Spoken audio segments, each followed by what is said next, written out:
G'day. G'day. Thanks again for stopping by. Today we are moving the van to Kerang. We're heading off, leaving Kilmore. Yep, 2.5 hours. Is that right, Paul? About 2.5 About that. hour drive? Yep, let's get going. Absolutely. See you in Kerang. See you in Kerang. So we headed north in search of better weather.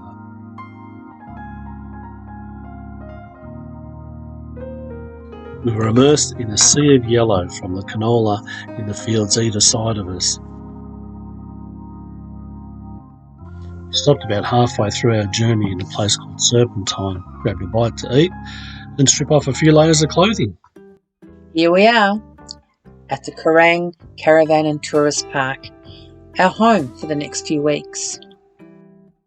Made our way to a site down by the river. Because of COVID restrictions, there wasn't very many people there, and we could have a pick pretty much of any of the sites we wanted down there, so we managed to get a great spot. Kerang offered us some of the most amazing sunsets.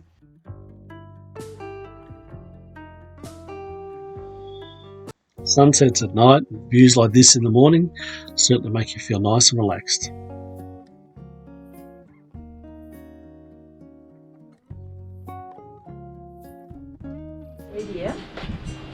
Found an amazing walk. It became our daily walk. Took about an hour, but oh wow, the wildlife. Walking through the wetlands of Kerang.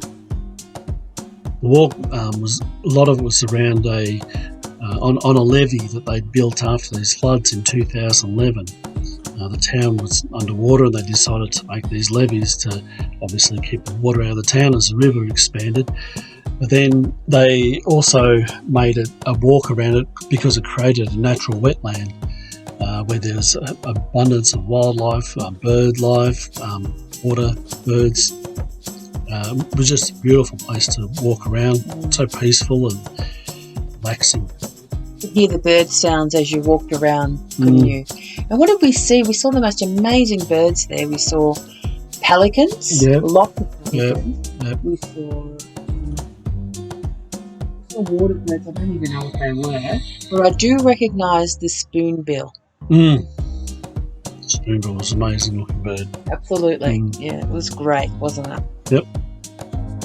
Something I really appreciated about Kerang was the wildlife out the front of the van where we were staying, right on the riverfront. You had those ducks and the pelicans. And of course then there's the amazing sunsets. Just so many nights you have this beautiful glow in the sky. The town of Kerang itself is quite a sleepy little place. There's not a lot of activity, night or day. I wonder though whether that was because of the COVID-19. While we were there, for the 4 weeks that we were there, the pub really only opened for that last 2 weeks, didn't it?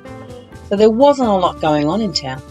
I think one of the really fortunate things for us being in regional Victoria in COVID-19 was that we were allowed to move around to the different towns. The first place we went to was up to Swan Hill. We went for a walk along the Swan Hill River Walk. It's a 4.6 kilometre track that runs along the Murray and Marlborough rivers. While we're on that walk, we discovered the Milu Street wetlands. Also along this walk, we actually walked past some really iconic tourist attractions of Swan Hill.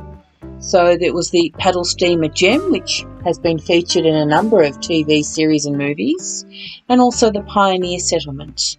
However, unfortunately, neither of these were open for us to enjoy due to COVID.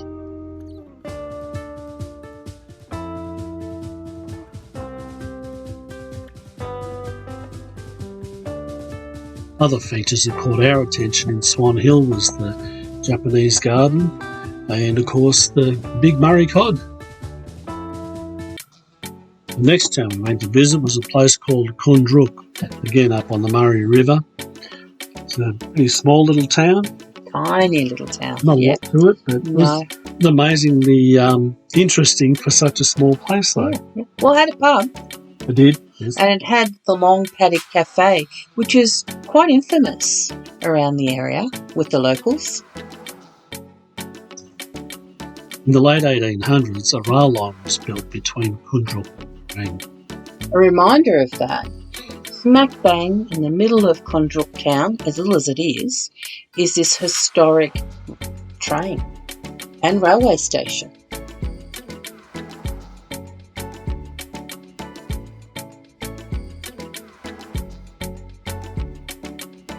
What does this church in Kundruk remind you of?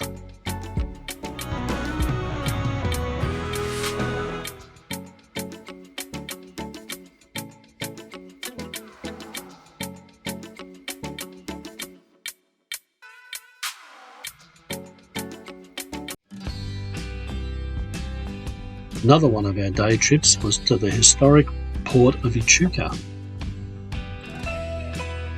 We went for some great drives along the banks of the Murray River, got up close and personal. Went out for lunch to one of the pubs in Echuca. Not too many people around, thanks to COVID. Of course, you can't go to Echuca without checking out the paddle steamers. Absolutely not. Such a great sight to see. Iconic. After a few busy days out on the road, back in Kerang and looking forward to a bit of rest and relaxation. Throw in a line, see if we can catch some dinner. Get the barbie going, Len. And Paul caught a fish. Is it dinner, Paul? Nah, I wouldn't eat that. It's a carb. Well, okay then. My vote is Bim Bim Bap. I really miss the Asian food from Footscray. Definitely. I think I could something up. I know my cooking skills are better than my fishing skills, so let's give it a shot. Cool. Bim Bim Bap is probably our most favourite Korean dish. Don't you think, Paul? Definitely. Yeah. It's just really a dish made of rice and vegetables, marinated meat, with a nice soft egg on top. Beautiful. Bon appetit. Well, that's it from us. Thanks for watching. By the way, we just got word that our van's almost ready. Yay! Yippee! Cannot wait. And after nearly 4 weeks in Ukraine, we're going to head back down. Hopefully pick it up very, very soon. See you then. See you then. Hopefully you can join us next time in our new van. Woohoo! Yay!